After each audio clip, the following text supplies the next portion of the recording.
কি বলেন, আমরা জিকির করতে রাজি আছি না নাই? জিকির করা লাগবে।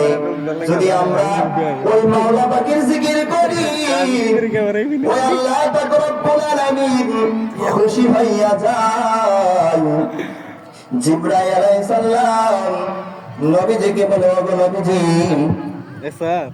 আপনার যখন নাকি কোনো উম্মত দুনিয়ার জমিনে থাকা অবস্থায় যখন মাওলা পাকের জিকির করে, আল্লাহ বলে, আল্লাহকে ডাক দেয়, আল্লাহ তাআলা ওই ব্যক্তির প্রতি খুশি হইয়া যায়।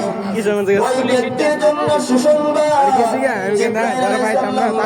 ওই ব্যক্তির জন্য সুসংবাদ, যেই ব্যক্তি নাকি আল্লাহকে আল্লাহ আল্লাহ বলে ডাকে, আল্লাহর জিকির করে, ওই ব্যক্তির জন্য সুসংবাদ, যেই ব্যক্তি নাকি আল্লাহ তাআলার কাছে দুহাত তুলে দোয়া করে, চোখের পানি ফালায় আর কান্না করে, আল্লাহকে আল্লাহ বলে ডাক দেয়, আল্লাহকে আল্লাহ বলে ডাক দিলে আল্লাহ খুশি হয়।